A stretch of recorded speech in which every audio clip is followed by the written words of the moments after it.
Welcome back to another Monday morning vibe check. I'm Safrianna Lughna, the queer spirit guide. And oh my goodness, we are sure in the collective swirl. It's even swirlier than it was last week just because of all of the events occurring in our world right now. And I'm not going to speak to any in particular because we could be here all day.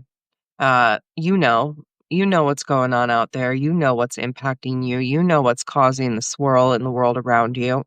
You have tuned into the pulse that is here. So I don't need to speak to any of that. You are likely wondering what the heck we're doing as a human collective right now and where we go from here. So today, I am going to be pulling some cards to tune us into this week's vibe check. I'm going to be pulling from the Starseed Oracle by Rebecca Campbell. And before I even do that, I just want to acknowledge the term starseed is definitely one that comes with its own complex history and its own issues stemming from racism, as like many of our words, terminologies, thoughts, senses, intuitions, etc., have been co-opted by white men for imperialistic and capitalistic gain. So just want to say that. Um, I'm here to just remember that starseed, as this is implying, is simply pulling on energies that are not from Earth or are not of Earth, uh, and that's all it is. So galactic, star-seeded wisdom. So as I tune into what's here for us this week, just going to pull. There we go. Here's our third card. Let's see what we are being advised to tune into and consider as we move about this week. First is activated earth. Just look at these beautiful colors in this card. We have this standing stone, this crystalline lake, a starry sky, and almost this portal or beam that is almost encouraging us to remember that there are other timelines we get to be on. We do not have to continue down this one. We can activate a new way of being within ourselves. And in fact, this activated earth card is about tuning into our power places, ley lines, and trusting where we're led. And so the first two pieces, the power places and the ley lines, this is really speaking to connecting with our land. There can be ley lines and power places literally everywhere. There's no land here on Mama Gaia that is more special than any other land, but there is land that has been activated by those who live with it, who commune with that land. And we have the power and the capability of attuning and awakening the land that we live on, uh, you know, consciously connecting with it and helping it anchor and helping it invite us and other humans into a higher resonance, right? Because the land doesn't need us. That's what was coming through. Is like, yeah, the land doesn't need us to be powerful and potent and magical and to know her worth. But humans do kind of need some extra help.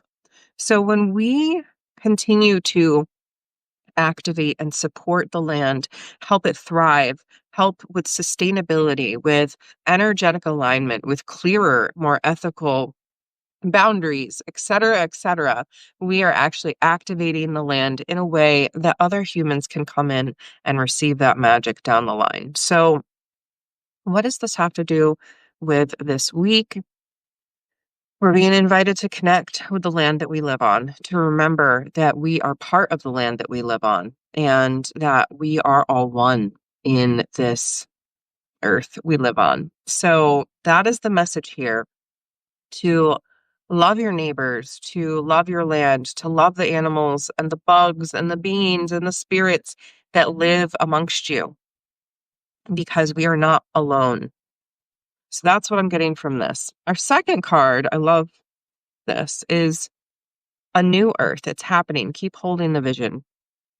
Now, new earth philosophy has been really, really, in my opinion, this is my opinion, twisted by a lot of the new age community that's not grounded on earth. I take a really midline stance, I guess. We are both 3D on this earth, embodied beings. We are also cosmically connected, soulful beings connected to a grander universe and energy. And a lot of people tout that a new earth is going to look like us um, moving into a new state of being, as if we're going to physically transcend the rapture, if you will. That's a lot of the thought around this. I don't see it that way at all. I see it as a new earth is where we break the karmic cycles, where we break these old, outdated ways of being, where we reignite our ancient future and we come back into living with communion with the land. So, coming back to this activated earth. When a new earth arrives, it really is this. It's humankind and all other entities and beings here being able to live in communion with one another, remembering that we are all, and thus breaking that karmic cycle of generational wounds and pain being passed on forever and ever and ever. It is happening. Certainly, we are breaking out of a lot of these old ways of being right now, but we're also in the middle of it. We are in the middle of this huge cosmic shift. So you're not alone. You are absolutely not alone in wanting something better for the collective and believing that it's possible, because it is possible. And that is what this is reminding us. And how is it possible is our last card. Your life is a canvas. See these very beautiful kind of painterly pastel colors in this one, this figure standing at the top of this hill or mountain. And this card is all about manifesting the life that you want to be in. You are the artist. You are your creator of your life. You paint the strokes with which your life is built. And so it's so important to remember that you are constantly creating the life you want to live. So, what is your creative accountability to your own life? What are you really, really being present to and ensuring that you are bringing? What colors, are you bringing into your canvas? What uh, images are you, or essences, energies are you incorporating into this art piece that is your life? You are the one with the paintbrush of your own life. So again, as I started today and mentioned, there's just this sort of overwhelming sense of turmoil in the world right now. What are you focusing on? Where are you putting your time, attention, energy? What are you doing to manifest the life that you want for you, your family, for your community, for your animal companions, for your neighborhood? Literally, what are you putting in to this co-creative pot? Because every little bit does make a difference. And the more that we step in and we attune to the land, we invite the land to support us and for us to support it. We hold the vision of a new way of being for humankind that is filled, that is brimming with compassion. And we continue to paint in the colors of the rainbow. We celebrate diversity. We celebrate our unique energy, our loved ones' unique energies, our animal companions, our neighbors, etc. You get where I'm going with this, right?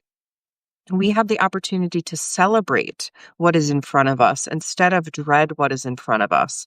And again, there is so much turmoil in the world, and I am not saying turn a blind eye to that. I absolutely am not saying turn a blind eye to that, because if you know me, you know I am not about spiritual bypassing. We have to acknowledge the atrocities that are happening around us, not just the ones that are politically convenient for us, not just the ones that fit our narrative, but to zoom back and look at there is global destruction. There are all these terrible things that continue to happen. And what can I do in my own little world to create better? And that starts with the energy of love. It starts with the energy of self-compassion and filling ourselves up with all of the goodness that we can so we can overflow it out into the world. So that's what's dropping in for me this week. I know it's It's a challenging time. I see you all. I'm holding you all in love. And again, I believe that we can do better as a human collective. That's why I share my voice and I continue to show up, is to just attempt to be a little bit of a light in these trying times, but also with that healthy dose of realism that, yeah, we have to look at the uncomfortable parts of the shadow, the really sticky, gross parts of the shadow, because beyond them are our desires. So, mm, I love you very much, my friends. And, this is our final, I cannot believe this. I'm like, how is this even the thing? How is this the case? But we are rolling right up on the equinox. The fall equinox is just around the corner, and I can't wait to celebrate it. It is this time of shadow and light being in equal balance, day and night, our doing energy and our being energy here for us to look at. So if you are excited about celebrating that holiday this year, but you aren't quite sure what to do, I do want to invite you to come join my friend Dr. Melissa Bird and I to enjoy our fall equinox seasonal shenanigans series ritual, which is coming up on Sunday, September 21st. So I hope you'll come join us for that. I'll make sure that the details are down below. And otherwise, as you move towards the equinox, again, how are you balancing the shadow and light? How are you painting your life as a canvas where you acknowledge that there can be better and you want to create better, but that we are still activating this? We are still stepping into it as a human collective. We are not quite there yet, but it is happening. So we have to keep holding the vision. What vision are you holding for yourself, and for your loved ones, and for your community, and for this planet at large? Your vision, your intentions matter so much. So I think that's all I have for today, my friends. I'm sending you much and many blessings in this liminal eclipse season time and space. And I hope that you are taking tender care of yourself. I know I am certainly doing my best. All right. Until next time, my friends. Bye for now.